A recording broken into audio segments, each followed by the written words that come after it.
Welcome back to a new video here at Life of the Bridges. If you missed our last video, we had an unexpected message from the hospital telling us that they had something which they needed to talk to us about.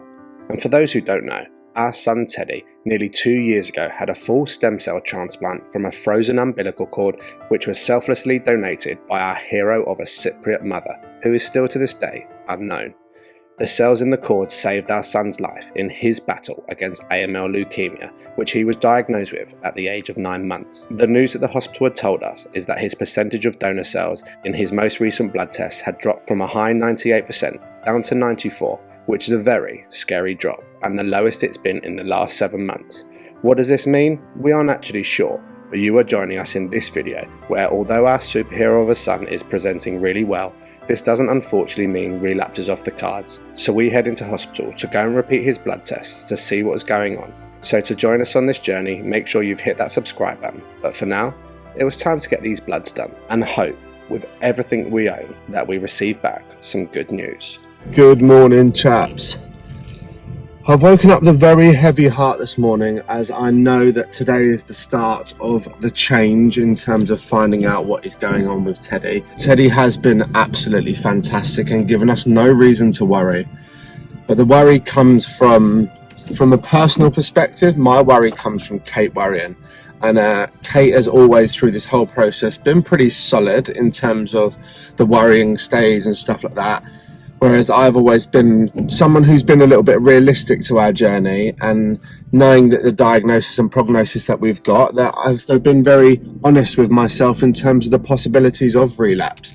And the further we've come out of this, the more confidence we've gained in Teddy and gaining our life back. But this time I haven't overly worried because he's not presenting bad, he's presenting really well. But whereas Kate, I think this time she has taken on a lot of worry, and her worry after discussing it with her is that not necessarily he's potentially relapsed now, but his drop in chimerism is potentially the start of relapse, and that is her worry. And I completely understand that, but obviously seeing her worry makes me worry. And it's not a blame game at all, it's purely just kind of merely a statement of just understanding where and how we both deal with things as parents. But it is 4:30 now. I am off to work. Good morning, Mr. Magpie. Oh, I'm for sorry.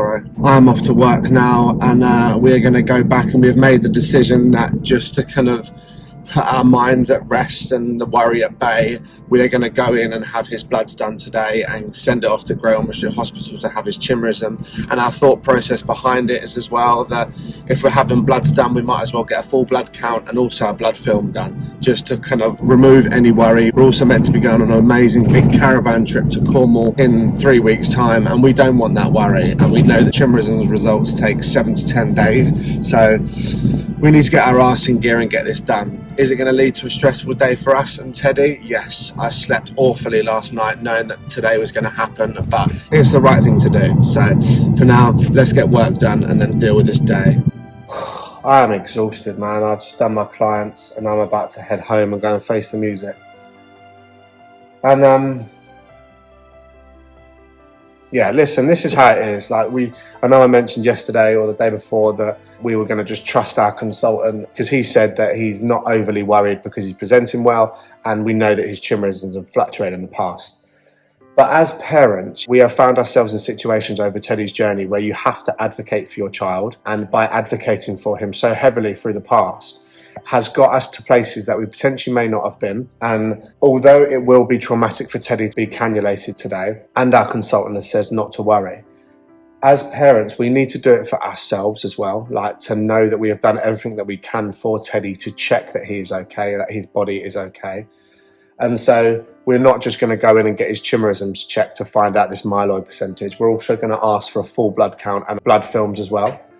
And just know that we're kind of cleaning the slate for ourselves and for him. And if we went on our holiday in 2 to 3 weeks' time and didn't check and just assumed that everything was okay and he felt ill, we would have kicked ourselves that we didn't put our foot down at the time. And so it is situations and decisions like this today. I don't want to do it. I don't want to take him in there and have to pin him down and get him cannulated. But it's part of this cancer journey of making sure that you keep on top of it, and the questions that you have need answering. And our biggest question is, what is the myeloid percentage? Because that will give us confidence that he still hasn't relapsed. So that is our first port of call, and the only way to find out that number is blood tests. So I'm going to head home now. We're going to make the phone call to hospital, and hopefully they will get something in the diary to be able to get those bloods done today, and we can start this ball rolling. But what I can tell you is I feel exhausted, I feel wiped out, I feel drained, and just can't believe I've got to put my son for another blood test again. But it is what it is. Let's do it. This is one of the worst parts for me on days like this, is coming home to a child who hasn't got a clue about what he's about to go through, telling him that we're about to go to hospital, and watching his whole demeanour change and get so upset. It truly doesn't get any easier, but unfortunately it's one of the many bumps in the road we all face on a cancer journey with your child. Right, here we go, ladies and gentlemen. Plan of attack. We're driving 2 cars in. Katie's coming with me. I'm meeting them at hospital. We're going to get these bloods done, and then I'm going to take Teddy home for a day of enjoyment. But what makes it worse, it's 31 degrees in the UK here, which is sweltering. But the butterflies in my stomach, and I don't even know why. It's purely just a nerves thing of just what's to come. But I'm not coming on here to ramble. I'm just keeping updated. So let's get to hospital and get a parking space, because sometimes that is a nightmare, which is why I'm leaving earlier, so I can make sure that I can join them in hospital for the process. But let's go and do it and get this worry out of our mind. Let's go. I tell you what, I feel absolutely sick to my stomach, and I don't really know why. I think it's just the apprehension of the hospital, the if, buts and maybes, but it's also not just the trauma of the cannulation that we've got to come. It's the 7 to 10 days of waiting. We first are going to get the results of his full blood count, which is the first set that we'll get back. Then we'll get the results 24 to 48 hours later of the blood films, which is a big one because it will show if it's got any dodgy looking cells on his blood film. And then 7 to 10 days is when we will get his mixed chimerism back, and that is the one we need. But one by one we will get these results back, which will tell us what on earth is going on. But I've decided to park in the garden centre because I don't want any stresses of parking. I want to make sure I'm going to be there for Teddy and Kate when the cannulation happens. But he kept asking me this morning, where are we going, and usually I'd answer his first question, where are we going, and we were kind of avoiding answering, just because the minute you tell him that we're going to hospital, it just sends him upside down. And he asked me about 4 or 5 times when I started packing the car. I said to him, we're going to see the doctor, mate. And then he got really upset. So that's what I'm talking about when I mean the trauma that it brings onto him. And so when we've come into hospital in the past for like his synactin test, which failed, and they forgot to order his meds, it's unnecessary trauma for him, because although it doesn't mean anything to the hospital, for us as parents, we have to put him through all of the upset, his huge crying spells, and it's just not nice. But just walking up to the hospital now, and hopefully Kate and Teddy aren't too far behind us, and we're going to go and get this job done. I think it was pretty evident how this was making me feel as a parent, which gives you only a small glimpse of how it must make Teddy feel. But we knew we had to do it to shine some light on what was going on. We got into the hospital and were given our room. And once again, Teddy's mood started to finally settle, as we always bring along all of his trusty animals and some other things to play with to keep him occupied and as happy as possible.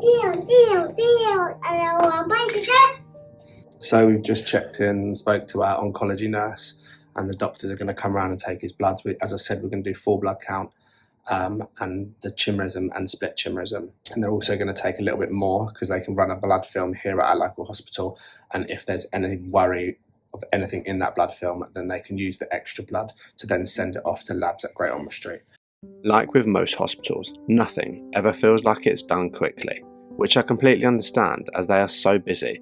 But 2 hours went past, but we still had no blood tests done yet.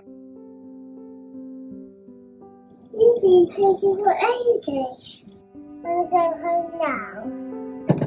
1, 2, 3. Teddy was being so well behaved, he would have every right to be upset, sitting in an environment which we know he hates, but he wasn't. No tears, just sitting there patiently, eating his Crispies and watching in the iPad, which even that got boring, so he took himself off for a little bit more Lion King practice. See you around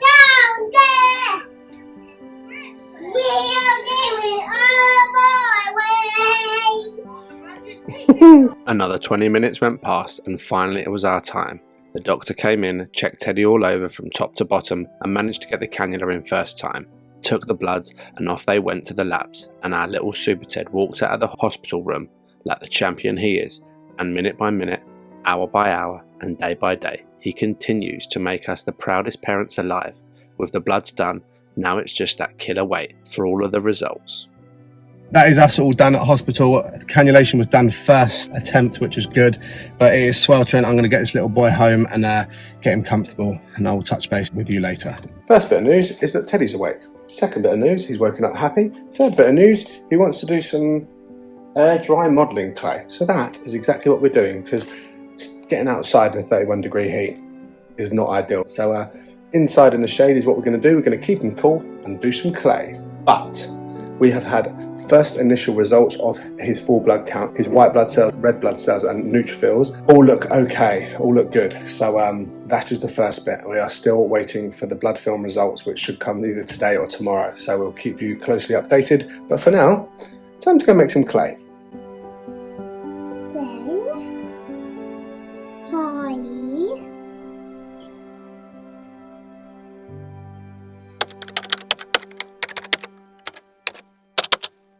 When waiting for results, over the years we have come to a conclusion that you either sit waiting by the phone, which completely eats you alive, or you keep busy and be active and keep your mind occupied.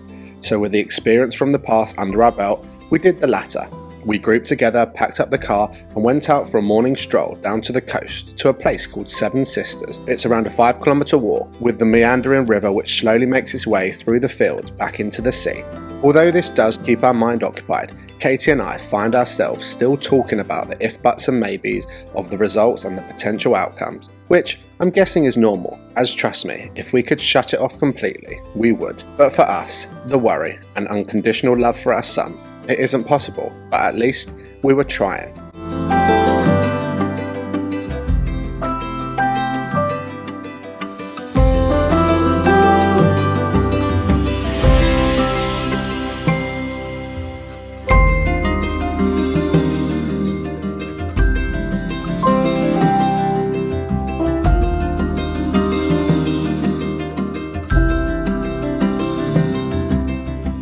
But as for Teddy, he was none the wiser, just living a normal hospital-free day, which up until the last few days is the life he's now getting used to these days, which is a complete dream come true. As mentioned before, although the underlying worry of the results were there, the level of worry was 100% being kept at bay by how well our little boy was presenting. He had energy in abundance, some would say too much energy, but even if he had a normal little cough or cold to put alongside these scary results we received, it would be a whole different story, as the bigger the picture that is built, being more symptomatic towards relapse, the worse the fear and the worry is. But luckily, he currently didn't have any symptoms, so all we could do is just hope and wait for the results. We had finally done the majority of the walk along the riverside and eventually made it to the beach where the Seven Sisters cliffs were, and they were truly stunning.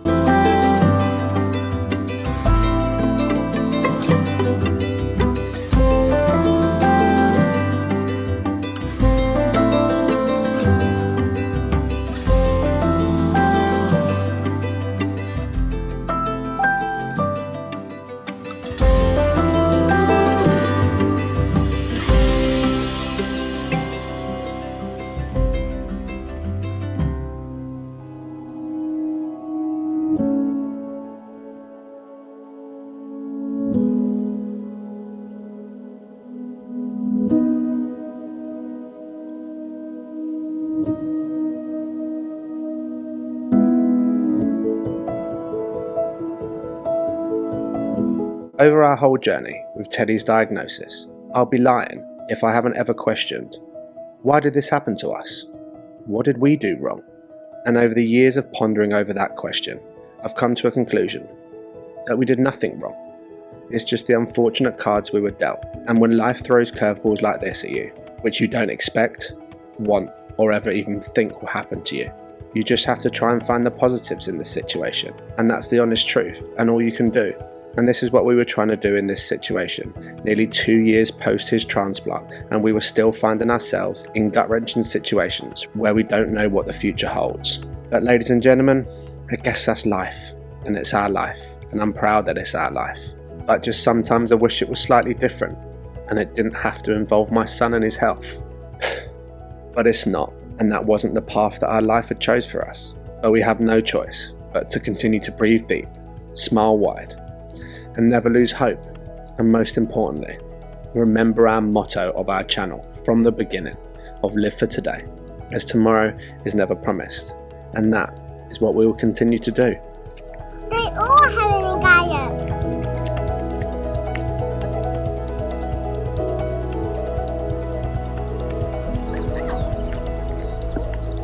Here they come. Do you reckon they're trying to scare off the two small ones?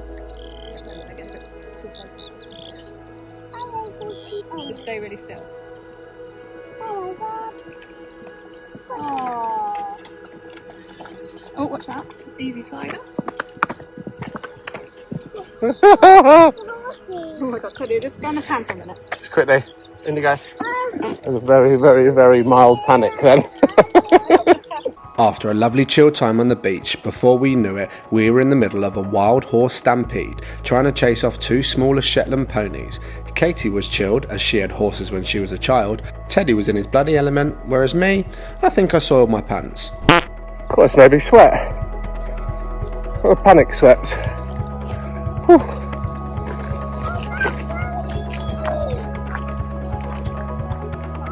Cool, aren't they? Making me nervous. Oh my god!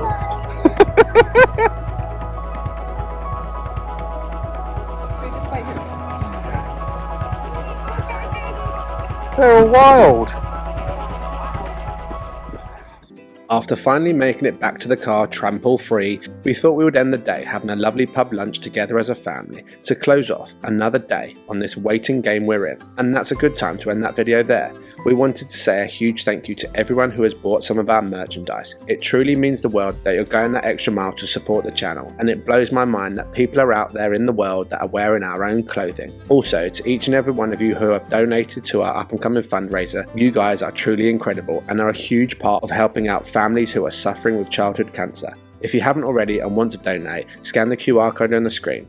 But if you like this video, don't forget to hit the thumbs up, subscribe to our channel if you haven't already. A huge thank you to our Life with the British family members, and remember, live for today, as tomorrow is never promised. We'll catch you in the next one, chaps.